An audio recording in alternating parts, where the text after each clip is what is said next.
This is my 1993 GT Zaskar.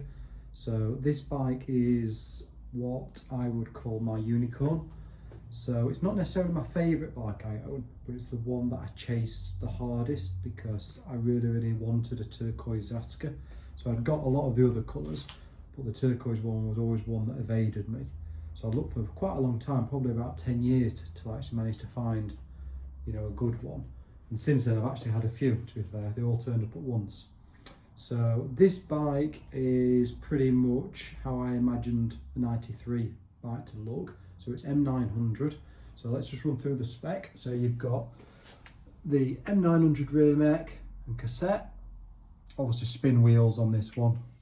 M900 brakes, M900 chain set, front mech. Control Tech seat post with a flight.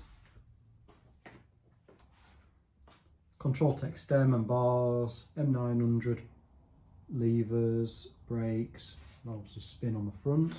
So the forks are a Manitou 4 with you can see, an AC crown, which is quite rare. The headset is a Turquoise Chris King. And this particular frame is an 18-inch. It's the right size for me. To be honest with you, I do prefer the look of the 16s. But the 18 is my actual size, and also the colour of this one is pretty much unfaded, so it's quite a rare thing to actually see one as blue as this one. They tend to have faded a little bit, you know, over time. So if I just move around to the other side, and this one is fitted with a Royce bottom bracket in there. So like I say, this was the unicorn bike that I searched for quite a long time. I do have a spare frame, which is a 16-inch. So this one is signed by Hans Ray at the Malverns a couple of years ago. So the 16, sometimes I do swap all the parts over onto the 16 for a little while because the 16 is better visually.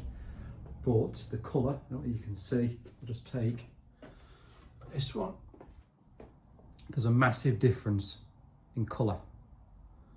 So most of the turquoise Zaskars that people seem to, you know, that certainly I've seen, and I've had a few now, tend to be a little bit faded over time, like this one, my 16-inch. So when you get them on their own, they don't look too bad. But when you actually get it compared to a bike that's really unfaded, this bike actually came from abroad. I don't know where it came from.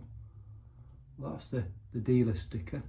Somebody can probably tell me where that was, but that's the dealer sticker that's on this one. So like I said, this was my unicorn. There you go. Hope you enjoy it.